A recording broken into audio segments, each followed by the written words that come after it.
afternoon, everybody. We're going to go ahead and get started. So I am Isabelle Kempton Moore. I am the Vice President of Customer Experience over at the Kempton Group Administrators. So I started my background originally in HR, and now I am on the TPA side of things. So I work with employer groups and their self-funded health plans. And I am here today with a couple other wonderful ladies, and I'll let them introduce themselves. Hello, everyone. Thank you for spending some of your time with us. I'm Arti Thangudu. I'm an endocrinologist out of Texas, and I started a company called HeyHealthy, and we direct contract with employer groups to provide high-level value-based endocrinology and diabetes care, and we have validated outcomes for that. So we try to help employers save time and money on employee health care by providing them supportive, accessible diabetes care. Hi, I'm Cristin Dickerson, and I have a company called Green Imaging. I'm a radiologist. We are a direct care offering. We're radiologist owned and operated, no middlemen. And we offer imaging and other outpatient diagnostic testing at over 5,000 facilities nationally. We work directly with employers, we work with TPAs, and we work with self-pay individuals and health plans. So we kind of run the gamut on our client type. And we just love being in this environment, and we're so happy to be here with so many like-minded people. So first, we're going to talk a little bit about what employers are actually looking for with direct care. There's a few things that I want to highlight here, and I think the first and most obvious one is employers want high quality care for their members, right? So that is the number one thing that is always brought up when you're speaking with any employer. And I'm so fortunate to work with so many amazing employers that usually by the time they're talking to me about wanting to provide the best service for their employees. But that's not it. There's a lot of other factors that are there, and one of which is access. So being able to have access to these high quality providers that also offer low prices is definitely something that is a consideration, especially employers that have employees spread out all over the United States, maybe all over specific regions. That definitely becomes a consideration. And so when you're looking for providers to be direct contracting with, it's so important to focus on how to make that experience easiest for the employees themselves.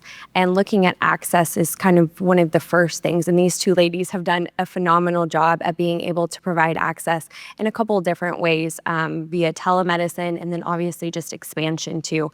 So I'll let them speak a little bit towards how they provide access to people in their region, but also to all over the United States. So as an endocrinologist, one of the things that I learned very quickly was that access is very poor to my specialty. And as I kind of looked at that more deeply, I learned that 75% of U.S. counties don't have a single endocrinologist, and there's a massive endocrinologist shortage. And as I'm sure many of you guys know, diabetes is rampant. It's a very common disease. I'm pretty sure everybody knows at least somebody with diabetes. And so that made me really wonder, what could we do? You know, the average person has a 3 to 6 month wait time to get into an endocrinologist, and then they have to wait another 3 to 6 months for a follow-up with their mid-level, and then they may see their doctor once or twice a year. And what that translates to is outcomes that could be much better.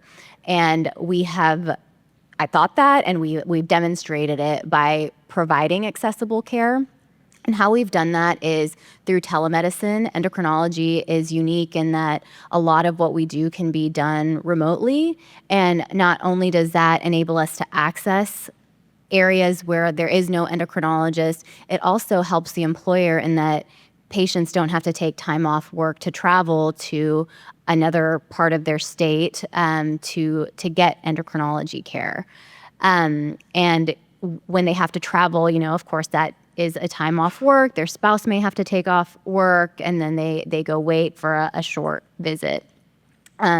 So we have broadened our ability to reach patients, but also made it easier for patients to reach us. And we've been able to expand into several states and are hoping to continue to grow from there. And then with this, they're able to see that their doctor more often. They're able to get the support and access between visits that they need, and that translates to better outcomes, which we have seen in our patient population. Our outcomes are pretty phenomenal. And I don't think that we would be able to do it quite as easily without the accessibility.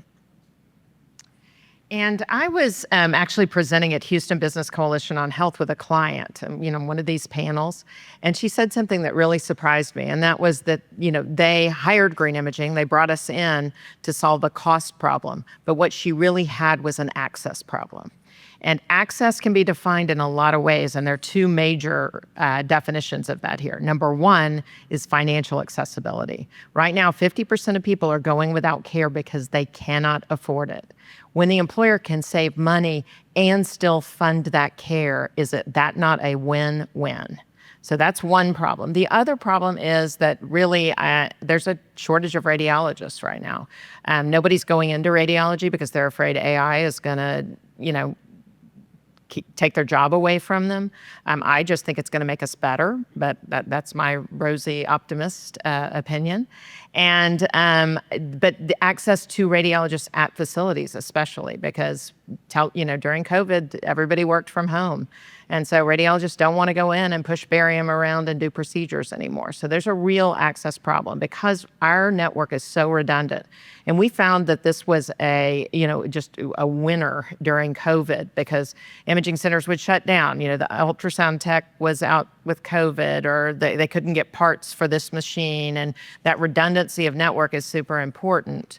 But it's also super important for people to get care when they need it more acutely. And so I can't tell you how active our Friday afternoons are trying to get a DVT study and get a venous Doppler so somebody doesn't have to go to the ER, get a kid in for a CT scan to rule out appendicitis.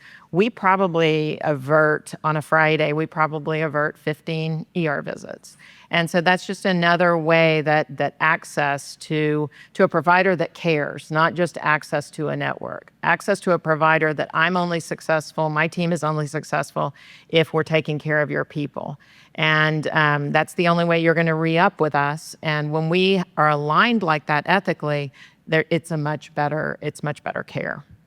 Yeah, I think alignment is so important, and that accessibility is you see it in so many different ways how it manifests. And the one beautiful thing that employers have the opportunity to do is give their employees access to great services by engaging with the Kempton group, who has already vetted the solutions or vetting the solutions for their employees and then paying for them, because patients don't understand the healthcare system. They don't understand how much things cost, because the only thing people really know is their copay, or they only know if they've had a bad situation where they were charged a lot. But that isn't everybody.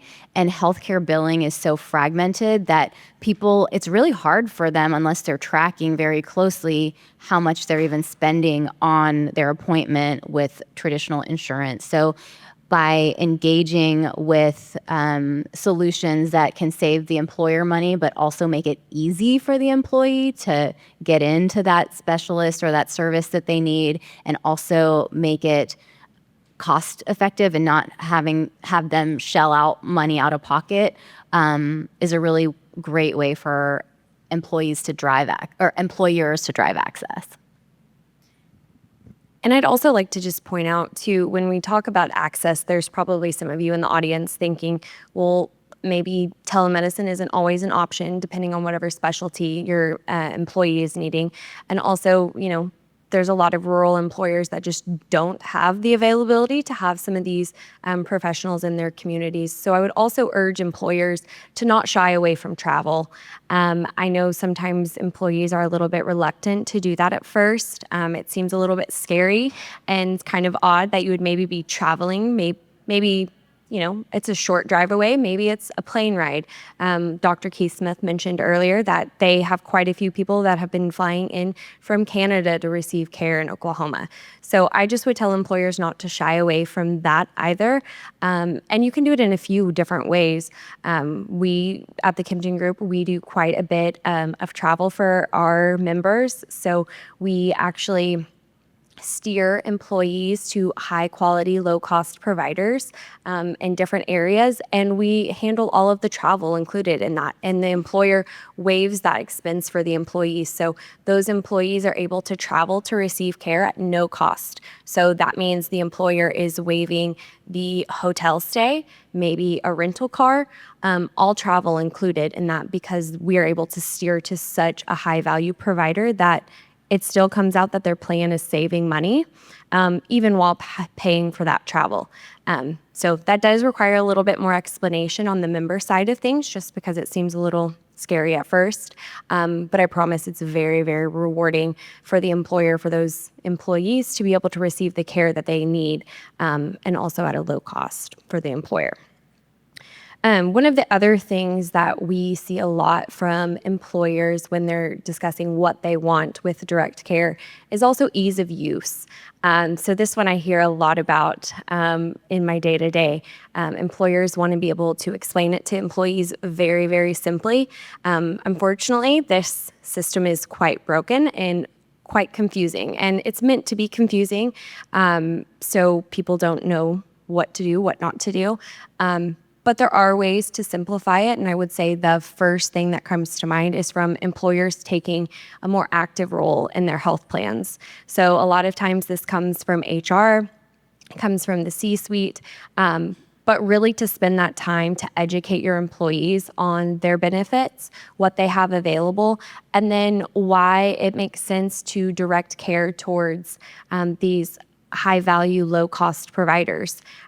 Usually members, they're thinking initially, if it's cheaper, it's probably worse.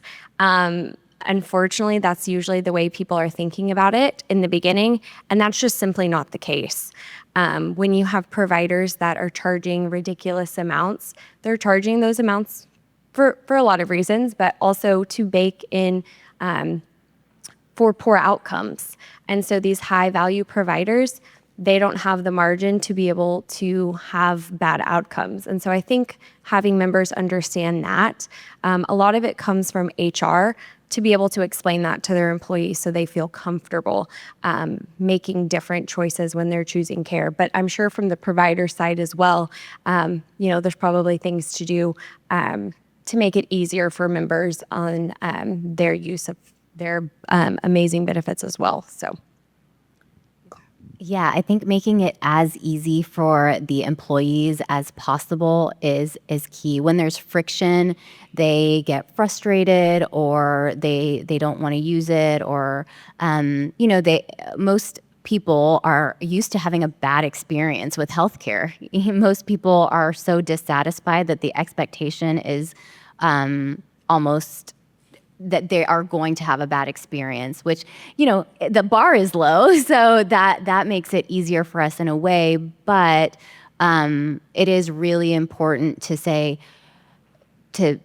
we like to have like webinars with the employees so we can, so they know who we are. So it doesn't feel like just an app, even though we are telemedicine, you're talking to a real warm-blooded human being, and you're having continuity of care with a real doctor who will have a relationship with you.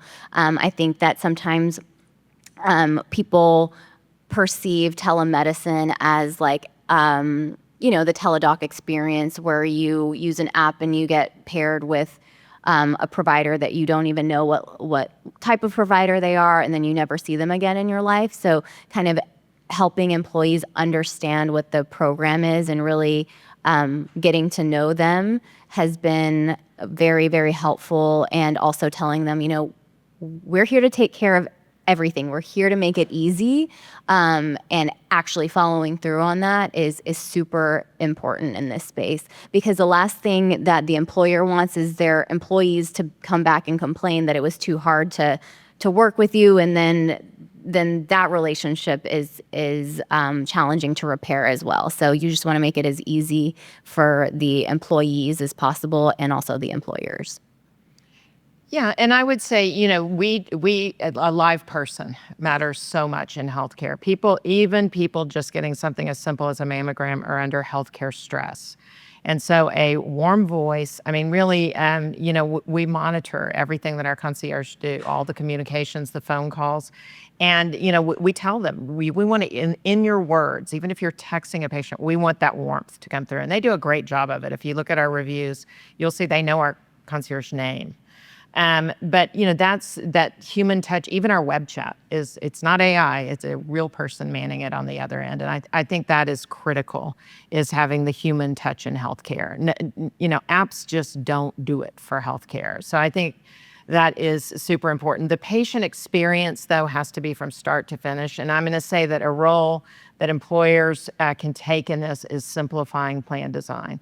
People do, when there's a $25 copay does almost nothing about utilization, but it gums things up. It's just another layer of bureaucracy. I mean, there's good data that it doesn't do anything to utilization, but it does just make another step in the process that's useless.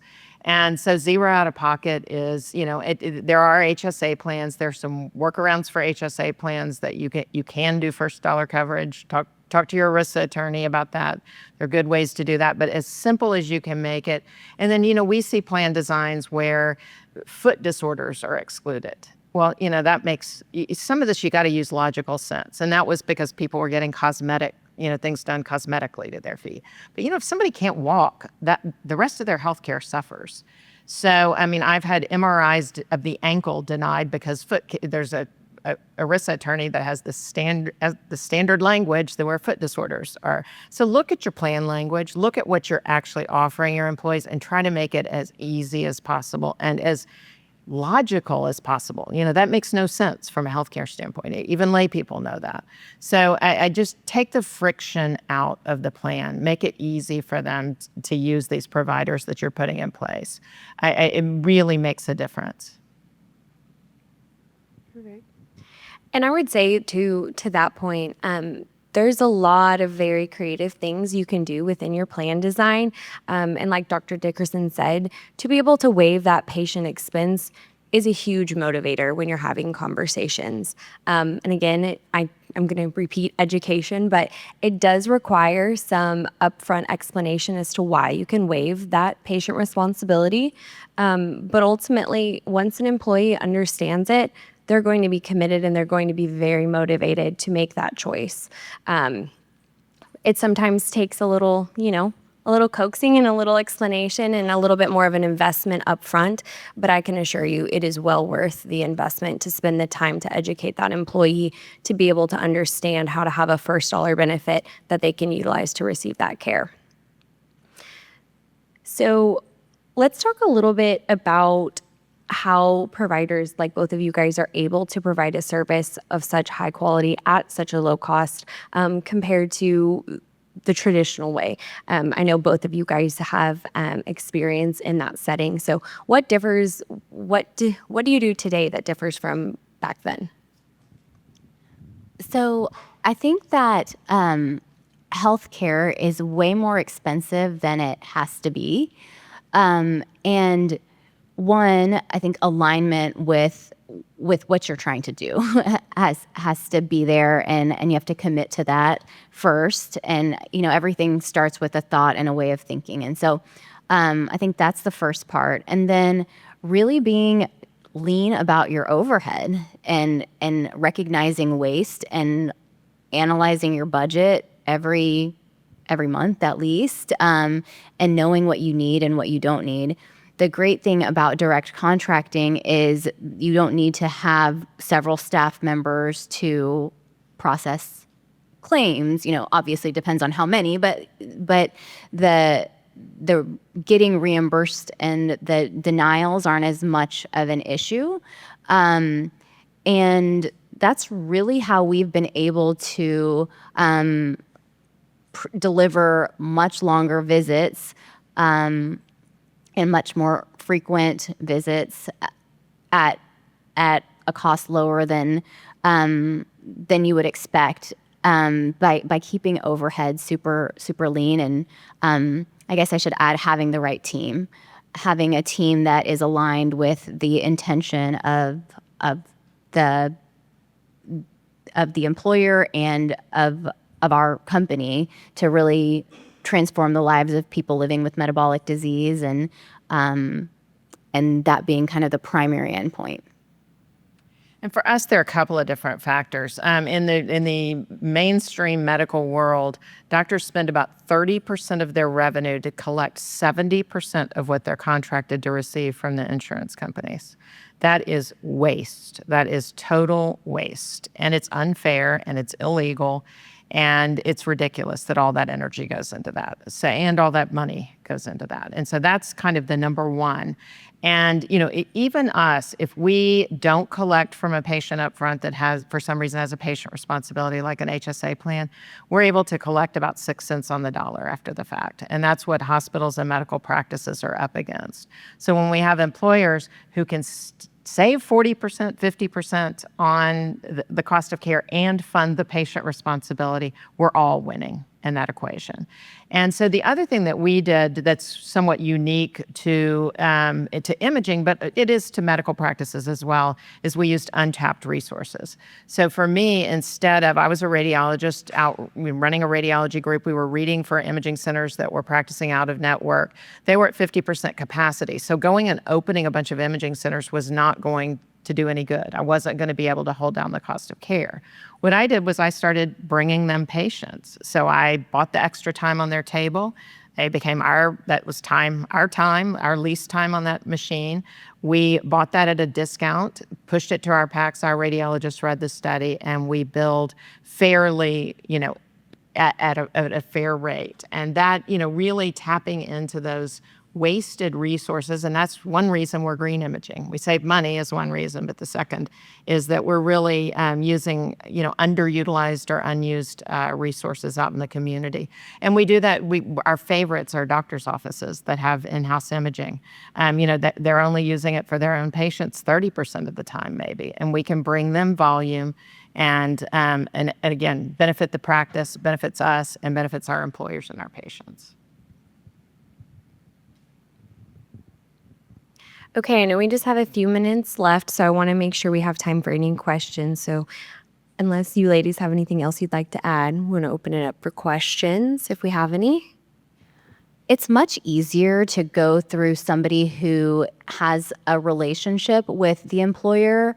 The reason is you, as a specialist, we're kind of a point solution. We're not bringing them the whole plan. And it can be a bit much for a decision maker at a company to try to manage a bunch of different solutions. It's much easier for somebody else who has expertise in this space to manage that for the company, right? If, let's say it's an oil and gas company, for example, that they specialize in oil and gas, not healthcare, right? So it has been easier to go through a TPA or a brokerage or a combination of both. I feel like, we tried some capitation pre-COVID. There's so much variability in imaging utilization. A school district is very high because women in their 30s, 40s are high utilizers of imaging, whereas men don't kick in till they're 50. So it's really an actuarial nightmare. So we are fee for service. And the thing I like about that is there is no PEPM, there is no admin fee. If we're not successful in getting your people to use us and stay with us, we're not going to get paid. And I like that ethical alignment. So we have been fee for service as well. We're open to discussion on that. With diabetes, it's a chronic disease. So we may be able to make it more cost effective because we have doctors and coaches together. And so now that we have more data to demonstrate what the cost would be with fee-for-service versus a more capitated or monthly membership kind of PM. We can kind of tell the employers what that looks like. There's two sides of the coin, because with a specialist, employers don't want to be paying for a service that they're not using, right? On the other hand, everybody likes predictability for us as well as the employer. They'd like to know, are we spending $6,000 on this? Or are we spending $60,000 on this? And so in that sense, a PM offers that predictability for both sides. So it's really an open discussion on our end. So we have validated outcomes as far as clinical outcomes, A1C. We have an average, if patients are poorly controlled, what we call as poorly controlled diabetes is A1C, starting A1C above 9. We have a more than 3% reduction in A1C. For all comers with diabetes, starting A1C greater than 6.5, we have more than 2% reduction. We also have outcomes as far as weight loss and cholesterol, and we've also validated our outcomes on patient satisfaction.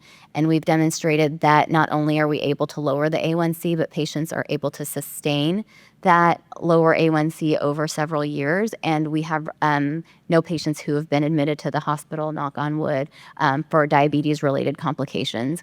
And we have them validated by an external company. So, I can say whatever I want, but as a physician, I don't feel like ethically I can say anything until somebody else has looked at the data and pored over it and analyzed it.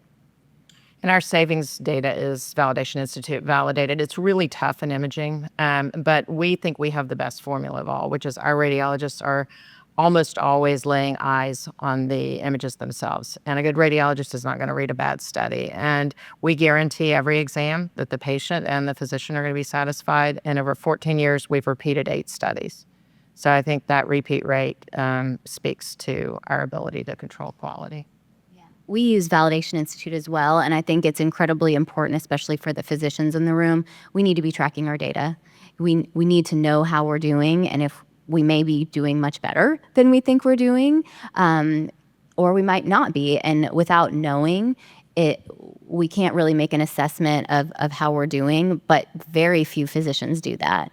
And it's very difficult to get physicians. I've been trying for 5 years to get my endocrinology colleagues to do it. And it's another step, but it definitely lets you understand your value. And I think a lot of physicians will find that their outcomes are better than they thought. Mine were. And so I think that enables us to know our worth in the healthcare system, even though it's been beaten out of us. I would just add too, from the TPA standpoint, we obviously partner with so many providers that do have these accreditations, but also in all of our direct contracts, the physician is required to stand by their outcomes too. So physicians are not going to enter into a contract that requires them to stand by their outcome, which means if there is a complication, it's their dime. They're not going to do that if they're not confident that they can't provide a high quality of service as well. Okay, I think that is all we have time for, but thank you all so much and enjoy the rest of the conference.